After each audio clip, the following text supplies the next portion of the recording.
আচ্ছা, এনিমি তোমাকে ড্যামেজ দিতে দিতে হাঁপিয়ে যাচ্ছে, কিন্তু যে ড্যামেজটা দিচ্ছে সেটা তোমার গায়ে লাগছে না, তাহলে বিষয়টা কেমন হয়? আজকের ভিডিওতে তোমাদের এমন একটা ক্যারেক্টার কম্বিনেশন দেখাবো যেখানে তোমরা আনলিমিটেড শিল্ড পয়েন্ট পাবা, যার ফলে এনিমি তোমাদের ড্যামেজ দিতে দিতে হাঁপিয়ে যাবে, কিন্তু তোমাদের হেলথে ওই ড্যামেজটা লাগবেই না। এখন অনেকের মনে প্রশ্ন আসতে পারে, এই শিল্ড পয়েন্টটা কি আর এই শিল্ড পয়েন্টের কাজটা কি? তো ক্যারেক্টার কম্বিনেশনটা দেখানোর আগে এই শিল্ড পয়েন্টের কাজ এন্ড এই শিল্ড পয়েন্টটা কি সেটা সম্পর্কে আগে তোমাদের একটু জানিয়ে দিই। শিল্ড পয়েন্টটা হেলথেরই আর একটা রূপ বলতে পারো। OB46 আপডেটের আগে কিন্তু আমরা বিভিন্ন ধরনের ক্যারেক্টার ইউজ করে আমাদের হেলথটা অনেক বাড়িয়ে ফেলতে পারতাম, বাট এই আপডেটের পরে কিন্তু এই হেলথটা বাড়ে না, সেই হেলথটা এখন শিল্ড পয়েন্টে কনভার্ট হয়। এক্সট্রা হেলথ বানানোর মাধ্যমে আমাদের এনিমিকে বেশি ড্যামেজ দিয়ে ডাউন করতে হতো, অথবা এনিমি আমাদের বেশি ড্যামেজ দিয়ে ডাউন করতো। শিল্ড পয়েন্টের ক্ষেত্রেও কিন্তু ঠিক এরকমই কাজ হবে। এনিমি যখন আমাদের ড্যামেজ দিবে, প্রথমে আমাদের এই শিল্ড পয়েন্টটা ভাঙবে, তারপরে যে আমাদের মূল হেলথে লাগবে। এখন আমি তোমাদেরকে 200-র উপরে শিল্ড পয়েন্ট বানিয়ে দেখাবো, আর এইচপি তো 200 থাকেই, তাহলে টোটাল এইচপি হয়ে যাচ্ছে 400। এখন কোনো এনিমি যদি তোমাকে ডাউন করতে চায়, তাহলে তারকে 400-র উপরে ড্যামেজ দিয়ে তোমাকে ডাউন করতে হবে। এই কম্বিনেশনের প্রথমে আমরা প্যাসিভ ক্যারেক্টার হিসেবে ব্যবহার করব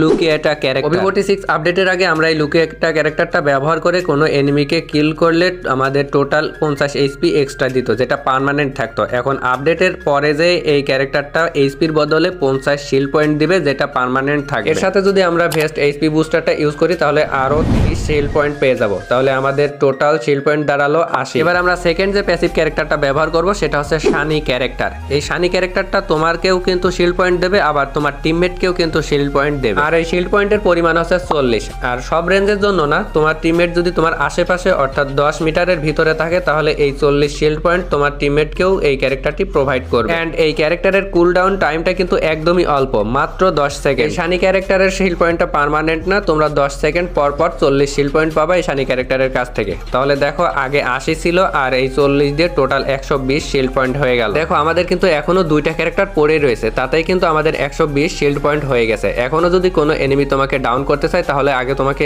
এই 120 শিল্ড পয়েন্ট ভাঙতে হবে, তারপরে তোমাদের মূল এইচপিতে তার ড্যামেজটা লাগবে। এবার আমরা থার্ড যে প্যাসিভ ক্যারেক্টারটা ব্যবহার করব সেটা হচ্ছে